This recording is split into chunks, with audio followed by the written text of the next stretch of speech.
Fazer leitura, irmãos, com a ajuda de Deus e a guia do Espírito Santo, no livro do profeta Isaías.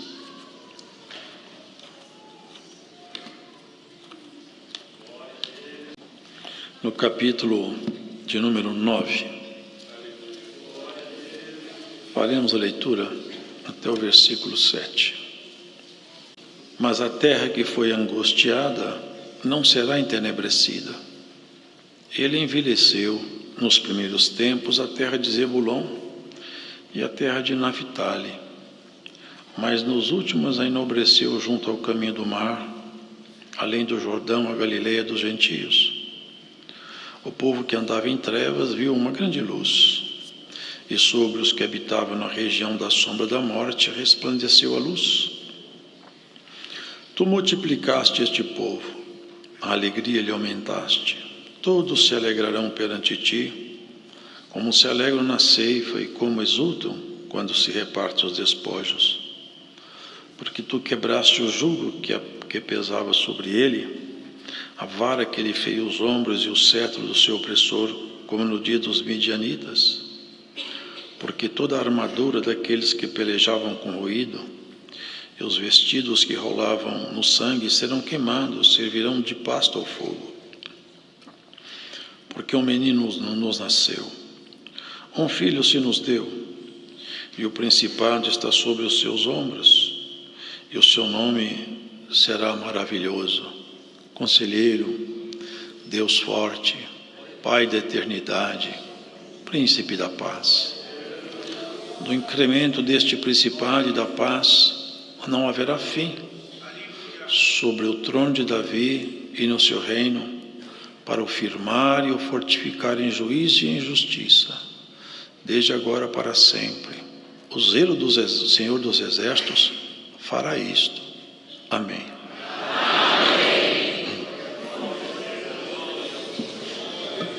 A terra que foi angustiada, tomada de angústias, tomada de trevas, de sofrimento, dores, nem parece um lugar que Deus criou.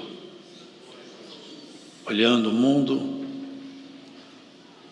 nós não achamos, olhando as pessoas, a sociedade, não dá para se achar com facilidade que foi Deus que fez isso aqui. Foi tudo tão degradado, tão modificado. Não parece que foi Deus. Sabe por quê, irmãos? Porque o Senhor amaldiçoou a terra. E a maldição de Deus tornou tudo tão difícil. Havia um ministro anunciado, mas ainda nunca havia entrado em operação. Havia um ministro assinalado, acerca do qual Adão e Eva receberam ensinamentos e foram advertidos acerca da morte, que era alguma coisa desconhecida. A morte até então não era conhecida, senão apenas como uma advertência, uma ameaça. Mas com a queda do homem veio a morte, que é uma maldição. Todos temos que morrer. É o preço da vida. E o pior de tudo é que morremos e não temos como nos levantar da morte por nós mesmos. Porque nós merecemos morrer e merecemos nunca mais levantar da morte. Porque nós temos em nós o pecado. E como Deus é puro, santo, nós estávamos incompatíveis com Deus. Não havia como compatibilizar o ser humano com Deus por causa do pecado que está em nós. Já nascemos com alguma coisa em nós estranha. Dentro de nós, aos poucos, o pecado se revela. E à medida que nós passamos da fase de bebê para criancinha, vamos dando forma aquilo que está escondido em nós que não é bom. É quando ficamos adultos, uns em maior ou menor escala praticam o pecado. Hoje as pessoas nem sabem falar se o que ela faz é pecado, porque eles perderam a referência. A Bíblia é a referência, eles perderam a referência. A escala de valores humanos foi reduzida ao chão. Mas não tem mais padrão de referência. Deus ainda se expressa na terra por causa da igreja. De outra forma, Deus não se expressaria mais aqui. Enquanto estiver aqui um povo servindo a Deus, ainda Deus vai se manifestar, vai se expressar e vai nos fortalecer para enfrentar esse ambiente adverso. Nós moramos dentro do território que foi dado ao inimigo, legado de direito. O inimigo tem propriedade aqui, esse mundo passou a ser um legado dele. Foi entregue a ele esse mundo. Por isso é que ele governa com tanta liberdade aqui. Mas a terra que foi angustiada não será entenebrecida. Sabe o que é entenebrecida? Ela não vai ser tomada de trevas em caráter definitivo. Tem uma esperança. Esse anúncio é profético, porque quando foi feito esse anúncio, Jesus Cristo ainda não havia nascido. Porque Deus é assim, irmãos, Ele sempre castiga, criando uma saída. Todos que são castigados por Deus, se quiserem, têm junto com o castigo uma saída. É diferente do homem, que o homem não deixa saída. Às vezes o homem é tão mau, tão exigente, que ele não dá oportunidade. Não, Deus não. Deus sempre cria uma saída. Até quando ele está irritado com alguém, ele cria um escape, põe na frente da pessoa, vê se ela aceita uma saída. E bem-aventurados são aqueles que aceitam as saídas que Deus põe no seu caminho. A saída da reconciliação. É a coisa mais maravilhosa que existe, a reconciliação, irmãos.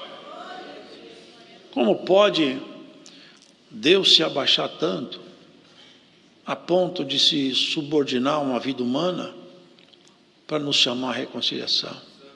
É um amor muito grande. A treva tomou conta da terra, e à medida que a treva se apresenta, é consequência de um fato triste, é porque a luz foi embora. Porque treva só existe onde faltou luz. E na medida que as pessoas foram se entregando ao pecado, a luz foi se apagando. A terra completamente tomada de trevas. E se tem luz na terra, não é nossa. É Cristo que espelha a luz dele em nós, mas o mundo inteiro se encontra debaixo de trevas. Foi feito um anúncio, Daniel também viu. Eu vi uma pedra. Ela estava no alto de uma montanha e ninguém empurrou, ela caiu sozinha. E ela caiu aqui embaixo na terra, e quando ela caiu, ela tomou conta da terra inteira. É essa pedra aqui que fala sobre ela. Um menino nos nasceu, um filho se nos deu. É o anúncio do nascimento de Jesus, o grande pastor de ovelhas. A terra de Naftali, de Zebulon, porque ali, particularmente ali, os assírios haviam tomado aquela região, saqueado, exilado, eles tinham passado humilhação demais ali. Mas ali, exatamente, no campo da humilhação, apareceu o Senhor Jesus. Simples, sem nenhuma aparência. E quem encontrou de fato o favor de saber que Jesus nasceu? Tomadores de conta de ovelhas. E como que eles chegaram até Jesus? Uma luz apresentou-se no céu. Era uma estrela. E a ordem era essa: acompanhe a estrela que você chega em Jesus. E eles chegaram até Jesus pela luz da estrela. Jesus sempre foi referenciado pela luz que ele é. É chamado o sol da justiça, a estrela da manhã, a estrela da alva. E bem-aventurado é o coração que não está mais em trevas e a estrela da alva já brilha dentro de você.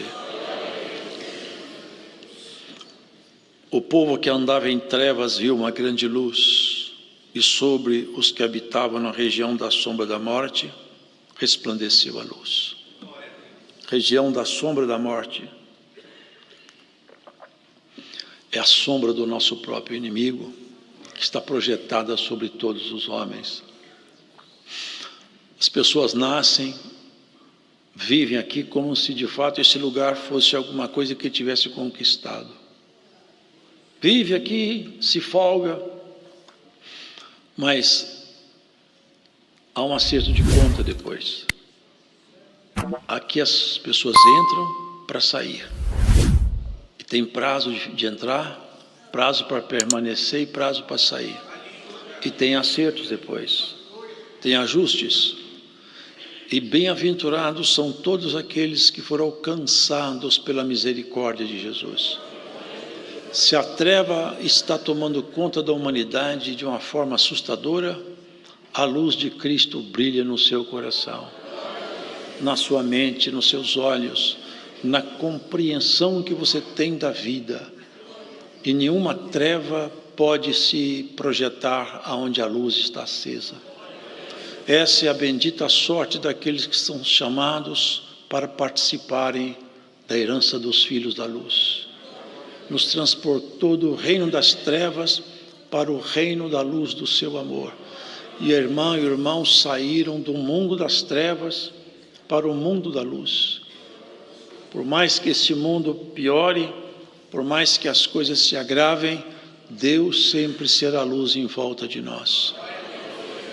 O salmista falava aqui: se ainda eu mesmo for trevas, todo de trevas, ainda assim Deus vai ser luz em volta de mim. E Deus sempre será luz em volta dessa igreja. Haja o que houver, Deus vai iluminar seus passos. E se você tem alguma coisa confusa, obscura, que a sua razão não alcança e que o seu coração tem medo, essa palavra hoje vem a ti como um farol na noite. Deus trará luz sobre a sua vida, sobre a sua causa. Onde tem um ponto obscuro que a luz da sua compreensão não chegou, Cristo pode fazer um lampejo de luz, chega lá e logo você vai ter a compreensão que te falta, irmão. Deus é a última resposta nossa. Sempre Ele é a última saída. Quando nós não temos aonde recorrer, quando não temos aonde ir, nós ficamos em comunhão e falamos: Senhor, agora se o Senhor não me ajudar, eu não tenho mais saída. Essa é a confiança do crente. Eu falei esses dias, Deus é tão misericordioso que Ele é assim, Ele se compromete com a sua fé. Tudo que você crer que Ele vai fazer para você, Ele faz. Ele se compromete com você, por causa do sacrifício que Jesus Cristo fez para nos tornar filhos adotivos no sangue da sua cruz. O povo que andava em trevas viu uma grande luz. Já pensaram, irmãos, como que foi maravilhoso para aquele povo que vivia ali? Não tinha esperança, não tinham aonde ir. Encontravam em Jesus sempre a resposta mais cândida, mais amiga, mais santa. Os leprosos, os endemoniados, os doentes, os cansados, fadigados, órfãos, viúvos, onde eles chegavam, onde Jesus estava, eles chegavam e se encostavam e Jesus curava todos. Isaías fala: a gente achava que ele era um homem machucado, porque eles caminhavam no Gólgota e as mulheres gritavam: coitado de Jesus, como ele está machucado, como ele está desfigurado. Mas tinha um anúncio lá atrás: pelas pisaduras dele nós fomos sarados. Foi por tua causa que ele se deixou machucar assim. Foi por um amor tão grande por nós que ele se fez assim, tão aflitivo, tão afligido. E foi até a cruz, no nosso lugar. O pecado nosso não entrou nele. Jesus não teve pecado. No momento nenhum, Jesus recebeu pecado nele. Ele recebeu o preço do pecado por nós. é pecado imputado. Ele pagou o nosso pecado, ainda que o nosso pecado não possa nunca, jamais ter entrado nele. E como nunca entrou nele, e ele nos representa, ele tira o pecado de nós. Ele tem poder para isso. Na medida que você escuta a palavra, você busca ele faz sair de você o pecado aos poucos pela pregação da palavra. Pela luz que penetra, é a treva que afasta. Na medida que ele vai falando contigo, e a fé vai tomando seu coração, vai saindo de ti aquilo que é treva, que é ruim, até que você seja completamente tomada pela luz, e até que a luz de Deus ilumine todo o seu interior, e nós sejamos dia. Glórias ao Senhor. No dia que nós formos transformados, como fala o Senhor, até que sejamos dia perfeito. É quando o sol se levanta, e a luz dele se espraia por toda a terra. É assim que vai acontecendo conosco.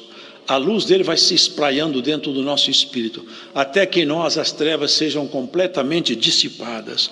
Quebraste o jugo. Você sabe o que é jugo? O jugo é o que une um animal no outro.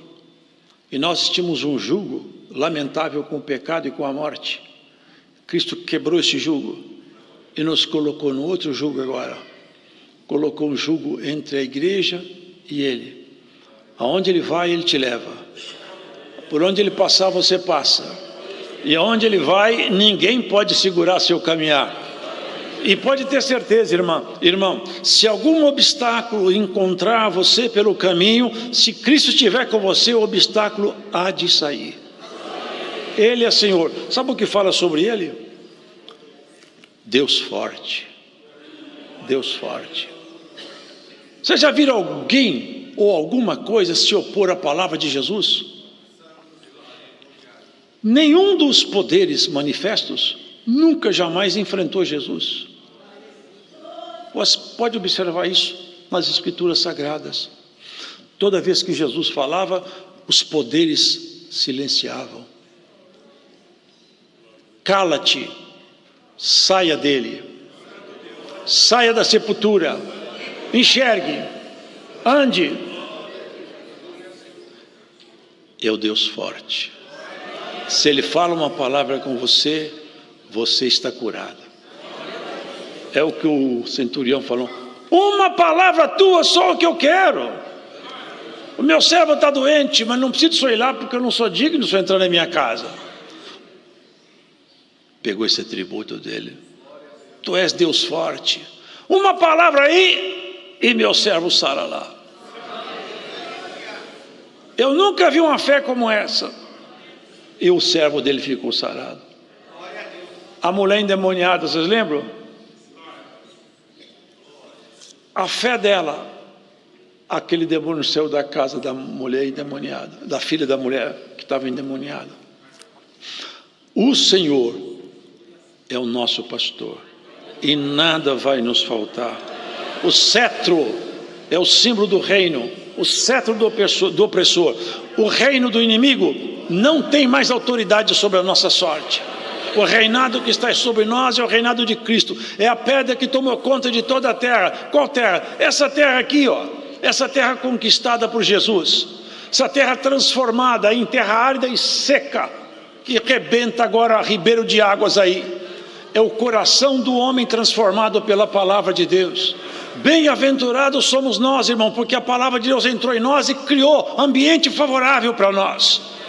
Fez arrebentar águas, ribeiro de águas, vai aparecendo folha, flor, e vai aparecendo frutos. E à medida que você vai ficando velho e velha, vai passando o tempo, o Senhor vai criando cada vez mais dentro de você ambiente adequado para as virtudes dele tomar conta do seu coração. Até que os seus dias sejam fartos, e quando chegar ao final, você esteja carregando as marcas de Jesus, os sinais, as virtudes, as características de Jesus Cristo em você. Você já tem um traço de Jesus, um jeito de pensar de Jesus. Olha para a vida e para a morte como Jesus olhou. Já não tem mais medo de morrer, já não tem mais medo do futuro, já não tem mais medo da noite. Glórias ao Senhor. E se alguém está com medo da noite, pelo poder do Deus forte, sai o medo de você em nome do Senhor Jesus. Glórias ao Senhor. quanta inquietação, quanto medo, o medo do amanhã, o medo da inflação, o medo disso, o medo daquilo, irmão. Nós estamos nas mãos de Deus. Deus é Deus forte, Ele pode tudo. Aonde você estiver, se Deus estiver com você, é tudo que te basta. Por onde você passar, se Deus passar com você, é tudo que te basta.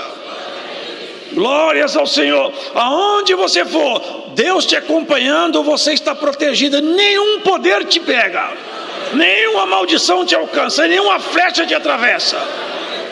Aonde a mão de Deus te colocar como protegido, ali você... As pessoas acham que estão protegidas, irmão. Põe guarda-costa, tem colete salva-vida, a prova de bala, tem tudo. Mas, irmão, irmã, o que mata não é só tiro, não é só ladrão.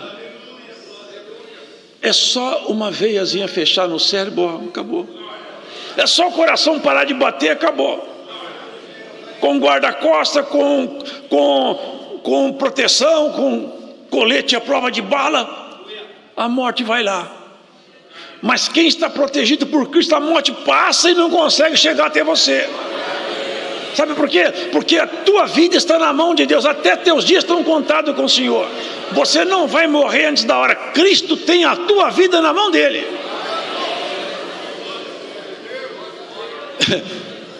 Até nosso prazo de validade está na mão do Senhor. É Ele que estende, Ele que diminui o nosso tempo de vida. Ele estende. Ezequias uma vez estava já sentenciado para morrer. Já estava dessentenciado, só falou com Isaías, fala que o tempo dele acabou. Isaías falou, pode arrumar sua casa, que dessa cama que você subiu, você não desce mais. Quando Isaías foi embora, ele voltou-se para o canto da parede e começou a chorar. Falou com Deus, Senhor, eu quero que o Senhor lembre do tempo que eu te servi, do tempo que eu fui fiel e das coisas que eu fiz. E chorou. Isaías estava lá fora. O Senhor falou com Isaías, volta lá no palácio. Foi por quê? Porque Ezequias chorou e ele mexeu comigo. E esse choro dele tocou no meu coração. Fala com ele que o tempo dele tinha acabado, mas eu renovo, porque eu sou Deus, né, irmão? Fala com ele que eu vou dar mais 15 anos de vida para ele. Vocês percebem, irmão, que vida e morte estão na mão do Senhor? Tem gente que tem um medo, irmão, um medo de morrer tremendo. Você tem que ter medo de pecar, de morrer você não tem que ter medo. É o Deus forte, é Deus todo-poderoso, conselheiro. Essa é a palavra de conselho, ele é Deus conselheiro, Pai da eternidade. Ele é que te faz eterno, Ele é que te torna. Porque uma coisa é essa, irmão, o nosso espírito não pode deixar de viver. Ele vive sempre, ou lá em cima, ou lá embaixo, ele vai viver sempre. Agora, Ele veio, tirou de nós a nossa sujeira, para nós viver lá em cima. A vida eterna é uma coisa assustadora para quem vai para o inferno, irmãos. Você já para pensar nisso? Se o homem morresse e acabasse, como alguns pensam que assim é, tem gente que pensa que o homem morre, ele acabou tudo. Se fosse isso, para o homem mau, era bom. Acabou tudo, pronto. A questão é que a pessoa quando morre, não acabou tudo. Aí começa o grande problema de quem não está com Deus. Do outro lado, abre-se os abismos. É cair, já pensaram o que é cair dentro de um lugar onde a chama está acesa? A chama não apaga e você não morre mais. É um dia após o outro, a dor não passa, a chama não apaga e você não morre. Vocês já pensaram o que é isso aí? Que angústia que é essa daí? Que pânico que deve dar lá dentro? Que horror que deve estar num lugar desse? Que vontade de voltar para a terra e consertar a história que deve dar. Vocês lembram de Lázaro e do rico? O rico caiu dentro desse lugar. É o Deus forte, vai te livrar de lá, ó. O conselheiro não vai deixar você cair lá, não. Ele é conselheiro para isso, você não cair lá. Os dois morreram. Que fins distintos. Como os caminhos dos homens parecem iguais, mas depois que termina a história, tudo fica tão diferente. Morreu um foi para o lado, outro foi para o outro. Lázaro, os anjos pegaram ele. Vem cá, o seio de Abraão. O rico, dentro do Hades. E a coisa foi tão séria e tão feia, que ele falou, ele viu Abraão lá em cima. Falou, Abraão, pai Abraão, a coisa está muito ruim. Deixa pelo menos Lázaro molhar o dedo em água e pôr na minha língua, eu não suporto esse calor, essa chama. Não, você teve a vida inteira para você acertar a sua história, você não acertou, daqui para frente não há mais comunicação entre você e ele. Então, deixa eu ir lá então falar para minha família não vir cá, porque esse lugar é muito horrível. Eu falei, também não vai não. Tem lá o profeta, a lei, ou seja, o Antigo Testamento está lá, que creiam nele, mas eles não vão acreditar. Se você apresentasse para um, o resto não vai acreditar que você apresentou-se lá também. O assunto está encerrado, você fica aí e Lázaro fica lá em cima. É o terrível estado, por isso que está escrito assim, aonde uma árvore cai, ali ela fica. Deus não está preocupado com a árvore. Na condição que o homem morre, ele está do outro lado. Se Deus te levar hoje, para que lado você vai? Para onde você vai? Você desce ou você sobe? É o exame de consciência que nós temos que fazer, irmão. Como eu estou diante do Senhor? O principado dele não vai ter fim. Ele vai reinar na casa de Davi. Não é lá na genealogia de Davi. Até porque Jesus, geneticamente, nem era da genealogia de Davi, embora que fosse assim chamado por causa da paternidade adotiva de José. Mas é que essa é a linhagem de fé.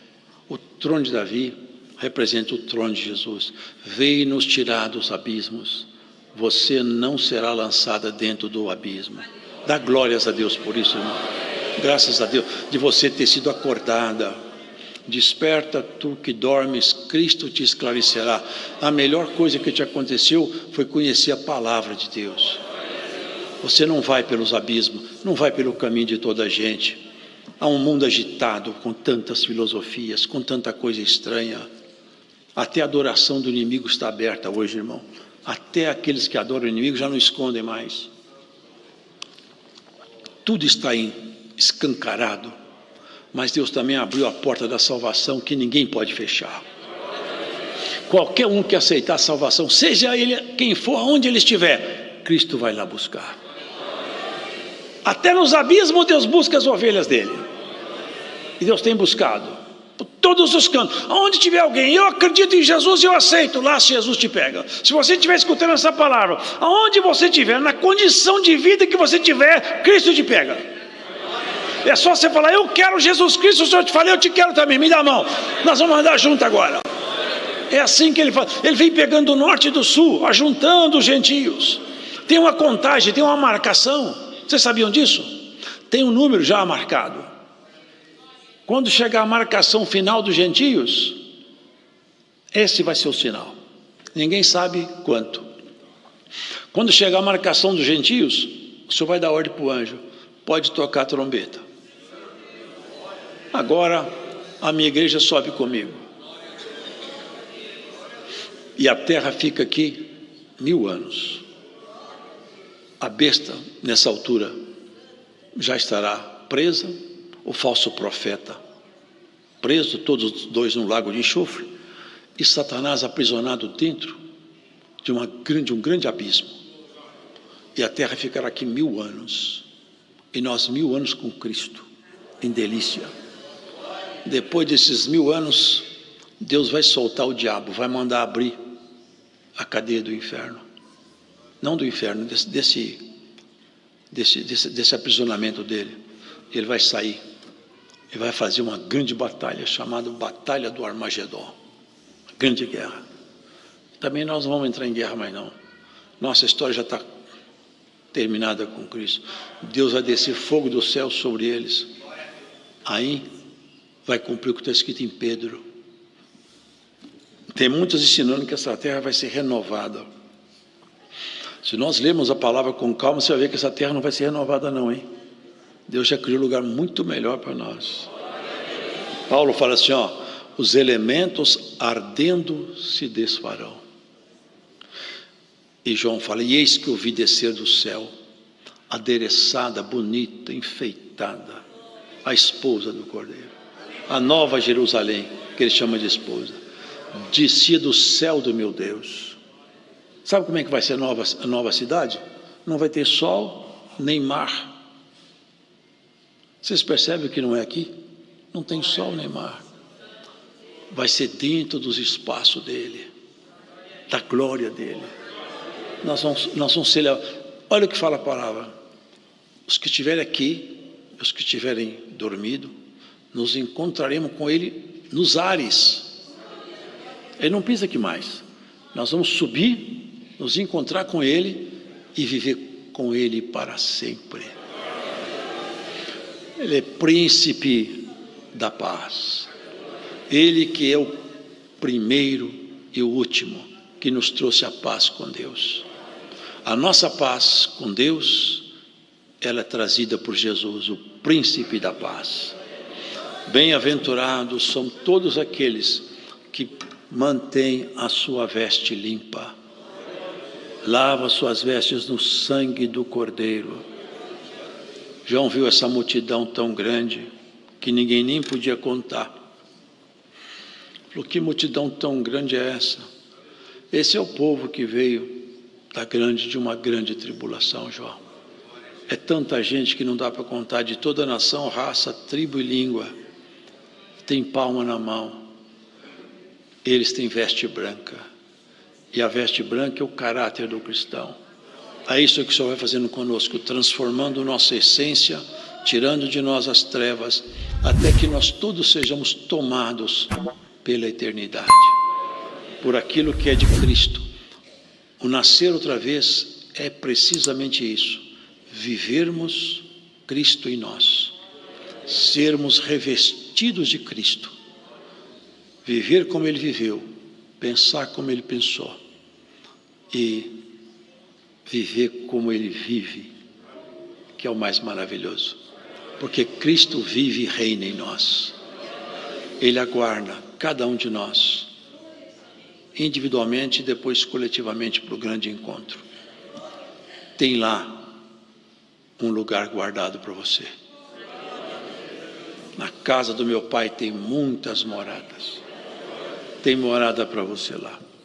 E não é só morada, já tem seu novo nome também. Já tem seu novo nome lá. Já pensaram o que é isso aí? Como será o novo nome nosso? Vocês já pensaram um pouco nisso? Como vai ser nossa vida lá?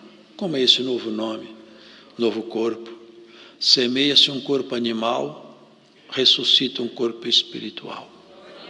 Semeia-se um corpo em ignomínia, ressuscita um corpo em glória. A semente não é igual à árvore. Isso aqui é semente de um novo ser. Um novo ser igual a Jesus em glória. Essa é a proposta da palavra de Deus, do conselheiro, do Deus forte, do príncipe da paz. Um menino nos nasceu, um filho se nos deu. Por encontrar um menino numa manjedoura, como ele estava? Como está uma criança numa manjedoura, irmão?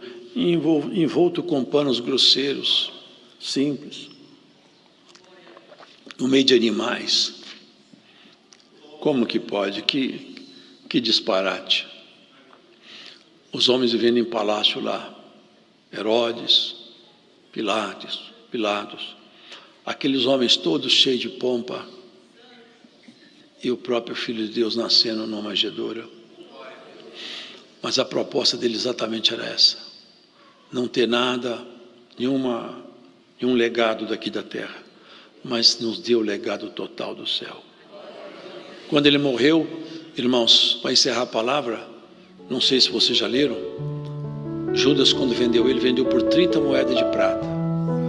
Essas moedas de prata, depois ele arrependeu-se, que não arrependeu como deveria, o arrependimento não segundo Deus, mas o arrependimento segundo o mundo, ele foi se enforcar. Mas antes de se enforcar, ele pegou as moedas de prata e jogou no templo. Falou: não quero mais esse dinheiro, isso aqui é preço de sangue inocente. E jogou. Eles falaram: o que nós vamos fazer com essas moedas? Não dá para pegá-las, porque é preço de traição. Vamos comprar um terreno. Compraram um terreno que era um campo de moleiro, para ser sepultura dos estrangeiros, salvo engano é isso, um campo de oleiro. E com o preço do Senhor Jesus, ali, irmãos, que eles pagaram, se comprava apenas um lote, não deram valor na vida dele, mas ali tem uma simbologia, porque o oleiro, naquele campo de argila, se formam os vasos, e na morte Jesus pegou esses vasos todos para formar, fazia imagem e semelhança dele. E o jeito que Jesus está trabalhando em você, você não entende, mas ele não tem parado de trabalhar. Você é um vaso na mão desse oleiro bendito. E por mais que você questione por que Deus te trabalha assim, Deus não parará de trabalhar. O vaso não pode discutir demais, não é, irmão?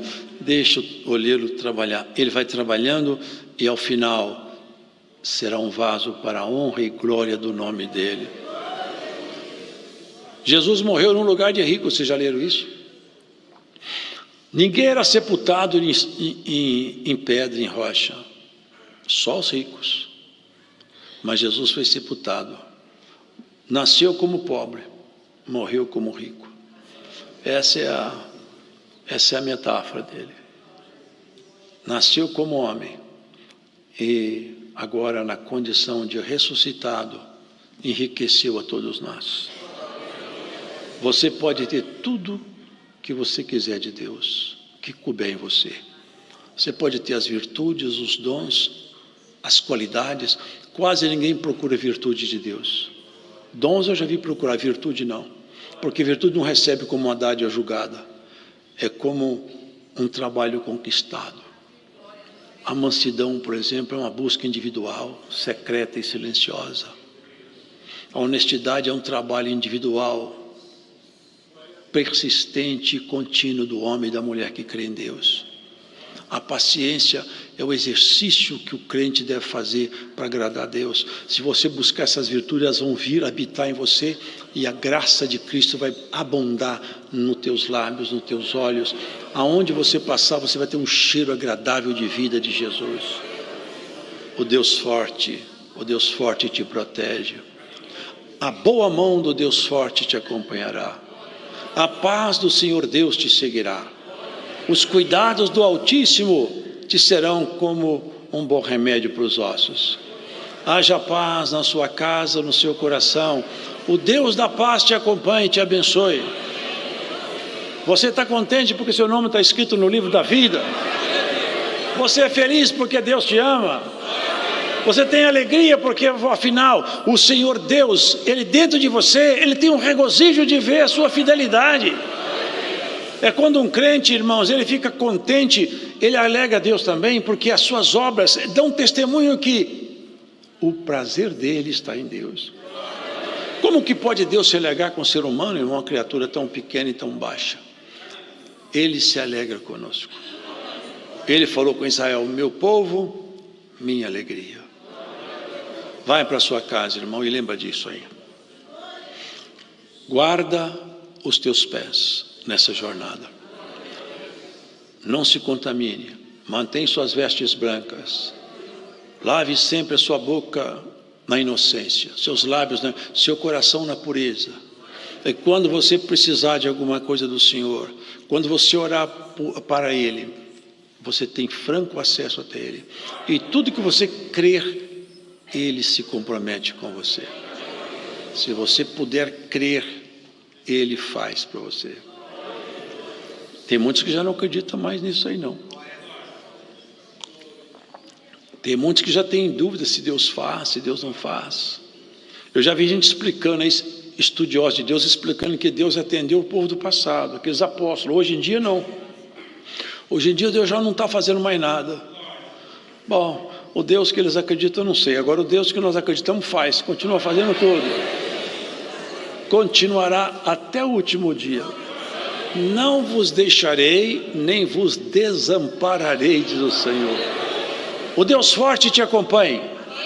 O conselheiro de paz seja sempre a referência sua. O príncipe da paz, que estabeleceu a paz entre você e o Deus eterno, seja sempre a luz acesa no teu coração. Deus seja louvado.